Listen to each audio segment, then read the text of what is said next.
سورج گرہن کے حوالے سے چند اہم ترین معلومات اور اس کے بارے میں احتیاطیں اور اس کے بارے میں ہمارا عقیدہ کیا ہے۔ ہم مسلمانوں کا الحمدللہ یہ عقیدہ ہے، ان اللہ علی کل شیء قدیر، بے شک اللہ تعالی ہر شے پر قادر ہے۔ میرے رب کا قرآن مجید میں ارشاد ہے، وَمَا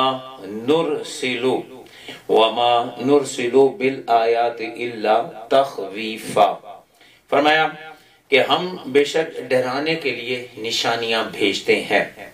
علماء کرام نے اس آیت کی تفاسیر میں لکھا کہ سورج گرہن ہو یا چاند گرہن ہو، سورج گرہن ہو یا چاند گرہن، یہ سب اللہ کی نشانیوں میں سے ایک نشانی ہے جو اللہ رب العالمین اپنے بندوں کو ڈرانے کے لیے ظاہر فرماتا ہے۔ اس کے بارے میں حکم کیا ہے؟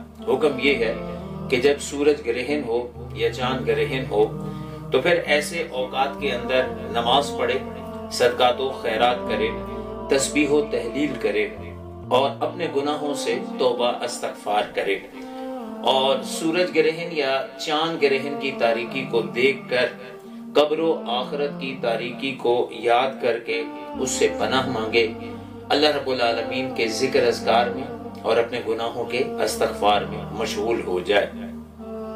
بنیادی طور پر سورج گرہن جس کے بارے میں 26 دسمبر کو کہا جا رہا ہے، سورج گرہن کے حوالے سے ہم مختصر سی بات کریں گے کہ جب سورج گرہن ہو تو ہمیں کیا کرنا چاہیے۔ یاد رہے کہ سورج گرہن کی جو نماز ہے اس نماز کو صلاۃ کسوف کہتے ہیں یا سورج گرہن کی نماز کہتے ہیں۔ اللہ کے محبوب علیہ الصلوۃ والسلام نے سورج گرہن کے وقت نماز پڑھی۔ یہ نماز جو سورج گرہن کی وجہ سے پڑھی جاتی ہے کہ وقت پڑھی جاتی ہے، گہن کی نماز یا گرہن کی نماز، یہ سنت مؤکدہ بھی ہے۔ افضل ہے کہ جو بھی مسلمان مرد عورت اس وقت کے اوپر جب اسے پتہ بھی ہو کہ سورج گرہن کا وقت چل رہا ہے، 2 رکعت نماز سورج گہن یا گرہن کی نیت سے سنت مؤکدہ ضرور نفل کے طور پر ادا کرے۔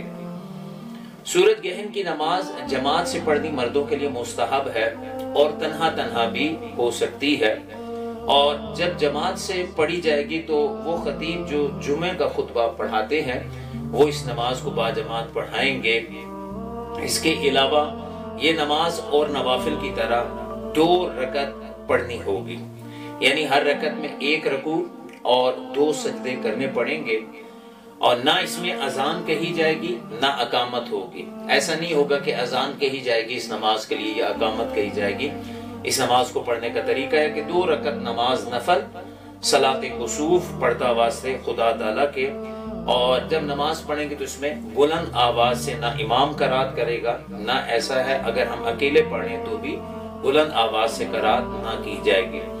اس نماز کو اس نیت سے پڑھا جائے کہ یہ نماز میرے آقا کریم صلی اللہ علیہ وسلم سورج گہن کے وقت پڑھا کرتے تھے، انشاءاللہ تعالی بے شمار برکات بھی ملیں گی، اور اس وقت جو عبادات میں نفل نماز کی سنت ہے وہ بھی انشاءاللہ تعالی پوری ہو جائے گی۔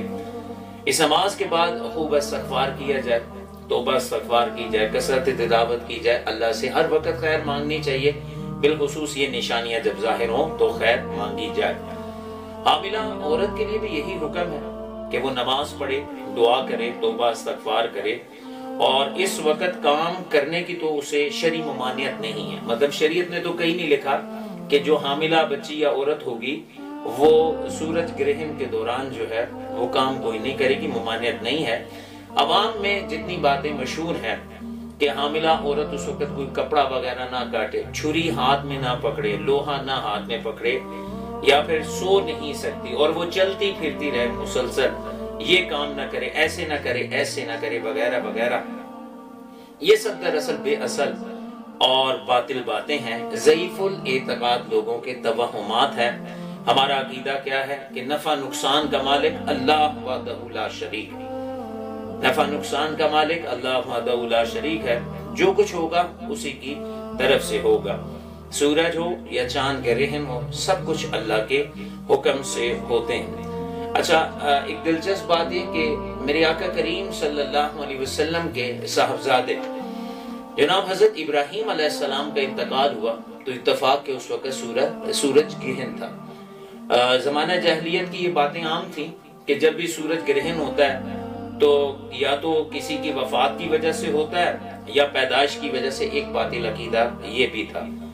انہوں نے جناب ابراہیم علیہ السلام کی وفات کو کچھ لوگوں نے سورج گہن سے ملانے کی، لنک ملانے کی کوشش کی، تو میرے محبوب علیہ السلام نے اس مقام پر خطبہ دیا اور آقا کریم علیہ السلام نے ارشاد فرمایا ان باطل نظریات کی واضح تردید کرتے ہوئے کہ چاند اور سورج گرہن کسی کی موت یا زندگی سے نہیں لگتا، چاند یا سورج گرہن کسی کی زندگی یا موت سے نہیں لگتا، لیکن یہ اللہ کی نشانیوں میں سے ہے۔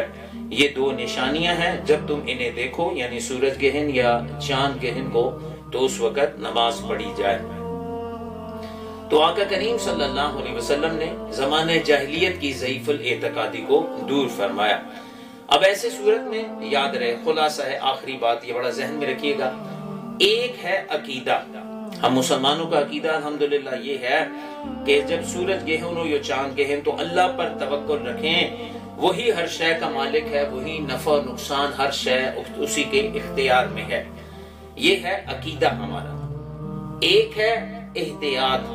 احتیاط کیا ہے کہ اس وقت اگر مشہور ہو چکا عوام میں کہ کام کاج کرنا، یہ کرنا، یہ نہ کرنا، یہ کرنا، یہ نہ کرنا، اور اگر ضروری نہیں ہے، یعنی ایک شخص ہے یا ایک خاتون ہے، اس نے اس وقت وہ کام نہیں کرنا، تو پھر کوئی مسئلہ نہیں، وہ نہ کام کرے۔